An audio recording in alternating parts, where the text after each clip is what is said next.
Bus സ്റ്റാൻഡിനായി ദാനം കിട്ടിയ ഈ മണ്ണിൽ ലക്ഷ്യബോധമില്ലാതെ ലക്ഷങ്ങളല്ല 1 കോടിയിൽ പരം രൂപ അനാവശ്യമായി മുടക്കിയവരാണ് നമ്മൾ.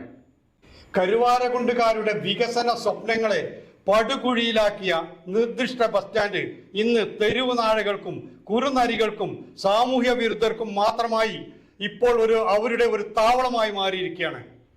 എന്നാൽ ബസ് സ്റ്റാൻഡിനായി ഗ്രാമപഞ്ചായത്തിന് ദാനം തീർത്ത് ലഭിച്ച ഈ സ്ഥലത്തിൽ നിന്ന് 10 സെന്റ് സ്ഥലം KSEBിക്ക് പാട്ടത്തിന് നൽകിയാൽ നമുക്ക് നഷ്ടപ്പെട്ടു പോകാനിടയുള്ള വൈദ്യുതി സബ്സ്റ്റേഷൻ അവിടെ സ്ഥാപിക്കാൻ കഴിയുമെന്നാണ് ഗ്രാമപഞ്ചായത്ത് അധികൃതരുടെ മുമ്പിൽ KNews പറയാനുള്ളത്.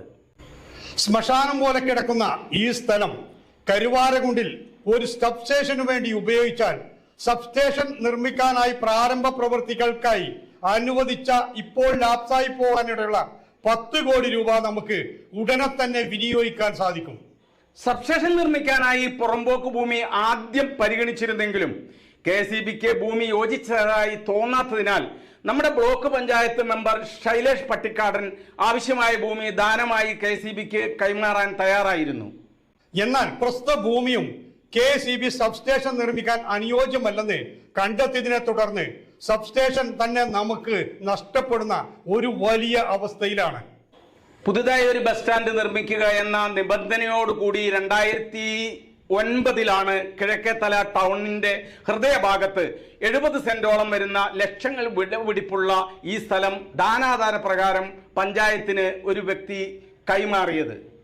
കരാറിൽ പറയുന്ന 13ഓളം നിബന്ധനകളിൽ പഞ്ചായത്തിന് ദോഷകരമായി ബാധിക്കുന്നവയെന്ന് കണ്ടെത്തിയ ചില നിബന്ധനകൾ അംഗീകരിക്കാൻ കഴിയില്ലെന്ന് പറഞ്ഞ് ചില സാമൂഹ്യ പ്രവർത്തകർ പരാതിയുമായി ഓംബുഡ്സ്മാനെ സമീപിച്ചിരുന്നു.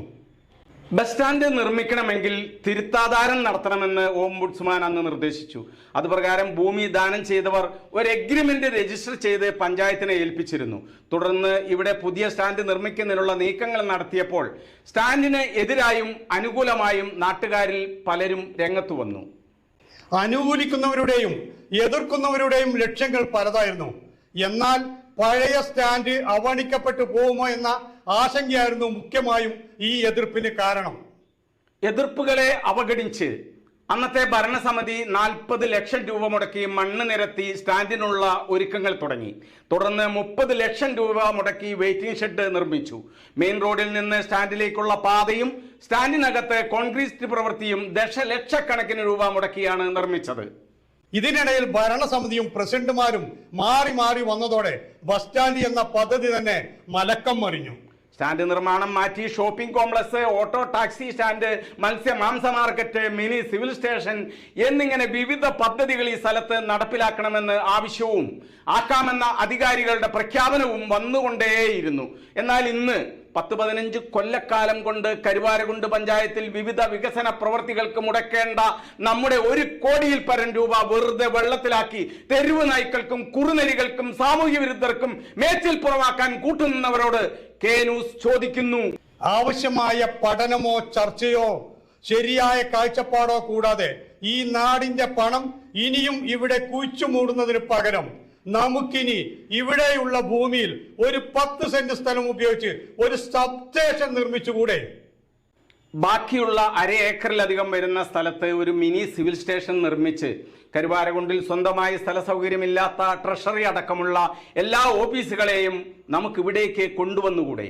അന്ന് ഈ സ്ഥലം ഗ്രാമപഞ്ചായത്തിന് വിട്ടുതന്ന ഭൂവുടമ വെച്ചിരുന്ന പ്രധാന നിബന്ധനകളിൽ ഒന്ന് സ്റ്റാൻഡിന് വിട്ടു തന്നിട്ടുള്ള സ്ഥലത്തിന്റെ 4 ഭാഗമുള്ള സ്ഥലത്ത് അയാൾക്ക് നിർമ്മാണത്തിന് അനുമതി മുടങ്ങുന്ന തരത്തിൽ ചുറ്റുമതിലോ ബിൽഡിംഗോ നിർമ്മിക്കരുതെന്ന് എന്നായിരുന്നു.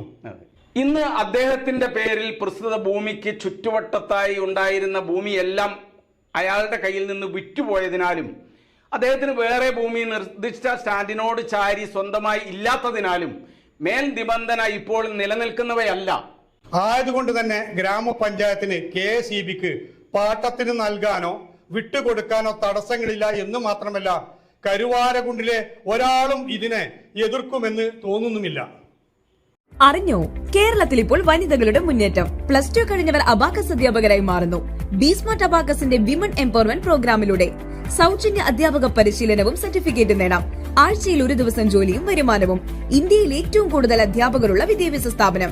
20,000-ഓളം വനിതകൾ ഈ പ്രൊജക്ടിന്റെ ഭാഗമായി അധ്യാപകരായി ജോലി ചെയ്യുന്നു.